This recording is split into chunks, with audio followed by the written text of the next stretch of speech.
Gold trusted gold buyers. మీరు తాకట్టు పెట్టిన బంగారాన్ని విడిపించి ఈ రోజు ఉన్న మార్కెట్ ధరకు కొనబడను. మైనర్ రాజా అని ఒక సినిమా షూటింగ్ అంతర్వేదిలో తీశారు. మంచి సాంగ్ ఉంటుంది, చెలియా చెంగల్వ పూల అని. ఎప్పుడైనా చూడు, ఊళ్ళో షూటింగ్ అంటే అదండి ఇదంటే మా చిన్నాన్నగారు చెప్పాను కదా బిఏలు చేశారని, ఆయన లాయర్ ప్రాక్టీస్ చేస్తున్నారు. వాళ్ళ మెజిస్ట్రేట్కి ఎవరికో రాజేంద్ర ప్రసాద్ గారు ఫ్రెండో బంధువు ఏదోట ఆయన పట్టుకుని మా ఇంటికి భోజనానికి పిలిపించారు. అలా రాజేంద్ర ప్రసాద్ గారిని చూసారు దగ్గర నుంచి ఏంటో ఇప్పుడు ఆయనతో యాక్ట్ చేస్తున్నా. అది ఒకటి రెండు సార్లు చెప్తే అవునా ఎంతోమందికి ఇంటికి వెళ్ళినా గుర్తు ఉన్నదని. బట్ అంతర్వేదిలో షూటింగ్ అది గుర్తుంది. సో అలా ముదురుతూ వచ్చిందన్న. సినిమా చూసిన సినిమాని ఎక్కువసార్లు చూసేయటం, మళ్ళీ సెకండ్ రిలీజులు ఉండేవి. సెకండ్ రిలీజ్ వచ్చినప్పుడు చూసేయటం. ఆ సినిమా ఈ సినిమా లేదు, అందరి సినిమాలు చిన్న అన్నీ. కొన్ని ఎన్టీ రామారావు సినిమాలు కూడా వెనక్కి వెళ్ళి మేము సినిమా చూసి వయసు రాకముందు సినిమాలు ఉంటాయి కదా 81, అప్పుడు సినిమాలు మళ్ళీ చూసి అగ్గివీరుడు, అగ్గి బరాటా లాంటివి థియేటర్లోకి పడతా ఉండి పాత బ్లాక్ అండ్ వైట్ సినిమాలు, కాంతారావు సినిమాలు, రామారావు అవి కూడా చూసేవాళ్ళు. సినిమా అంటే వంశీ గారు ఫోన్ చేశారా మీకు? మర్చిపోయిన అక్కడికి వచ్చాను కదా.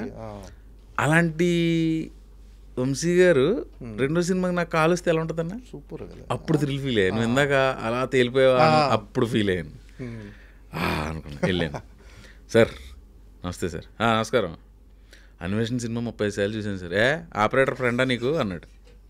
అంటే థియేటర్లో ఆపరేటర్ ఫ్రెండ్ అయితే అరే నువ్వు వెళ్ళి కూర్చో అంటాడు కదా ఫ్రీగాను. నేను ఓకే ఆపరేటర్ ఫ్రెండా నీకు అన్నాడు ఫస్ట్. ఆ తర్వాత అందులో హీరో వేణుగారు, ఆయన పక్కన 4 కుర్రాళ్ళు ఉంటే అందులో క్యారెక్టర్ చేశా. ఆయనతోటి ఆ వ్యామోహం తీరింది. ఆయనతో చేయాలి. తర్వాత రైడ్ సినిమా అన్న, నాని తనీష్ది. తర్వాత బిల్లా. ఓకే. అంటే బిల్లా అనేది కూడా అంటే ప్రభాస్ చిన్నదేగా, చిన్న రోలే. బట్ ప్రభాస్ సినిమాలో ఆయనతోట చేసిన సినిమా తోటి మళ్ళీ కుదరలే ఏంటో. ఓకే. రాజాసాబులో ట్రై చేయలేదా? రాజాసాబులో అడగలేదా? రాజాసాబులో అడిగా, మారుతి గారిని ఎందుకు అడగ, మారుతి గారు మాకు లేదు ఎందుకో అది అందులో ఏం దొరకలేదు. అంటే బిల్లాలో మీకు ప్రభాస్కి ఏమైనా కాంబినేషన్ సీన్లు ఉన్నాయని? కాంబినేషన్ సీన్ ఉంటుంది. కాంబినేషన్ సీన్ ఎలా అనిపించింది ప్రభాస్ గారితో అప్పట్లో యాక్ట్ చేయడం?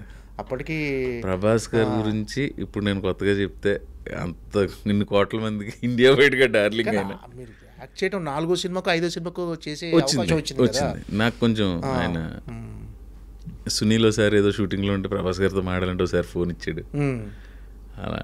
అలా రిసీవింగ్ బాగుంటుంది. అది ఇంకా ఆయన గురించి మాట్లాడలేదు. మామూలుగా అతనితో లంచ్లో కూర్చున్న డిన్నర్ అది వేరుగా.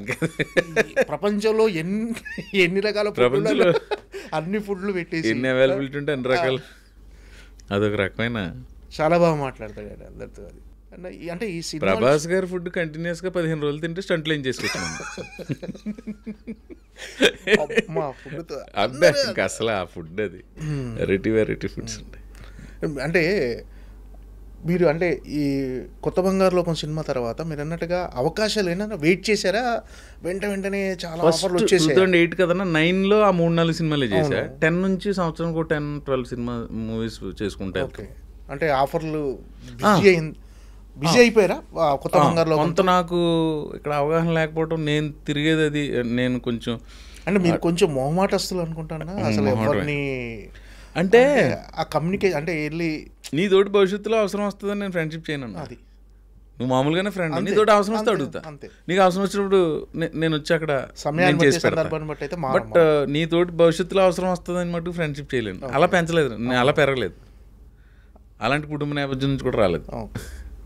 అంటే మీరు అంటే మీ కెరీర్కి టర్నింగ్ పాయింట్ అని సినిమా ఏదనుకుంటున్నారా? ప్రేమ కథా చిత్రం అనుకోవాలా? ప్రేమ కథా చిత్రం అంటే అప్పటి వరకు చేసిన సినిమాల్లో ప్రవీణ్ ఉన్నాడు, ప్రవీణ్ చేశాడు అని తెలిసిపోయింది. కానీ ఒక మార్క్ అంటే ఫుల్గా మీకంటూ కెరీర్కి టర్నింగ్ పాయింట్ కలిసి ప్రేమ కథా చిత్రం.